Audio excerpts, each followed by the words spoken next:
On Station to Station, Bowie's previous album, there were two tracks whose titles have a very similar structure to this one, Word on a Wing and Wild is the Wind. Both tracks also share some common themes, like the feeling that existence is feeble and fleeting, and that you need someone or something to hold on to in order to survive. What in the world returns to this title mold, so we might expect to find a return to these themes? We do. Like every other track on Low, this track speaks more through the music than the lyrics, and the music, it seems, conveys the chaos and confusion in Bowie's life. The effect is achieved by laying a bubbling, babbling synth against zany percussion on guitars, while Bowie's singing, with the help of Iggy Pop on backing vocals, is trying breathlessly to keep up. The lyrics, like in most tracks on the album, are aimed at a woman. You're just a little girl with gray eyes. Never mind, say something. Wait until the crowd cries. Oh, wait until the crowd cries. You're just a little girl with gray eyes. In the previous album's Stay, Bowie sang about inability to express deep emotions to a woman. Here it seems it is rather she who has a problem expressing herself to him, and he advises her to wait until there is a lot of noise from the crowd, so she won't have to hear herself do it. Go deep in your room, you never leave your room. Something deep inside of me, yearning deep inside of me, talking through the gloom. What in the world can you do? What in the world can you do? I'm in the mood for your love, for your love, for your love, for your love. The girl he tries to elicit is buried deep in her room, which in Bowie's symbolism means that she closes her soul to the world. Bowie, as we know from the other album tracks, is also ensconced in his room, so there are two walls separating them, even as they stand face to face. They cannot communicate in any meaningful way, yet he is yearning for communication. There is a part of his soul, a part buried deep down, that wants to tear down these walls and embrace this woman in true love, but neither she nor he know what in the world they can do to achieve it. I'm just a little bit afraid of you, 'cause love will make you cry, but wait until the crowd goes. Oh, wait until the crowd goes.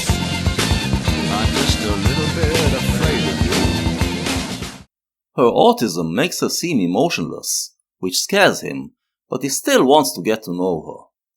This time he tries a different approach, and advises her to wait until everyone leaves, and they are alone. Maybe then he can draw her out.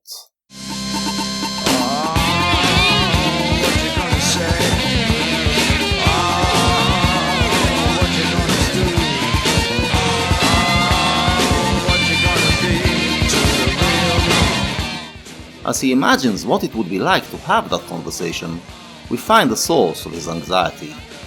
He is counting on her to bring out the real him, the one that is buried deep inside and yearning to come out, but it also makes him anxious about what he might turn out to be, and what kind of relationship they can have.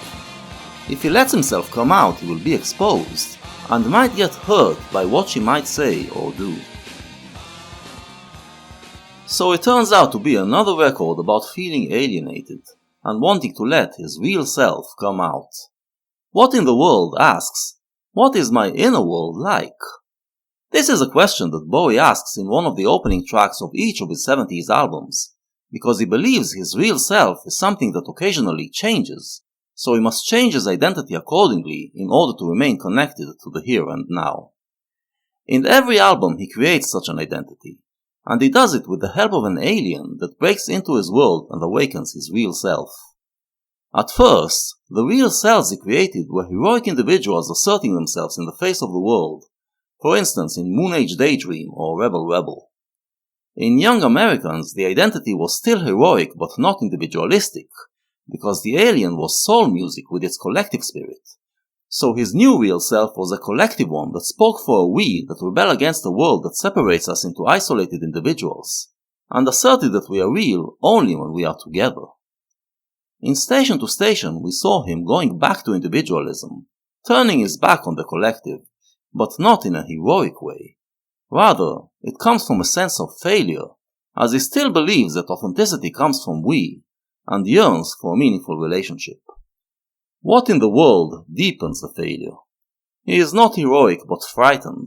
He doubts he wants to find his real self. He is still disconnected from the we, and he is not sure that the alien, here personified as the girl with grey eyes, can help him. As we saw in Breaking Glass, breaking into another's room might end in a disaster. The entire Cha-Cha-Cha Change's ethics are called into question, and Bowie seems to feel he cannot live up to them anymore. And so, confused and afraid, he recedes into himself to look for a new way out.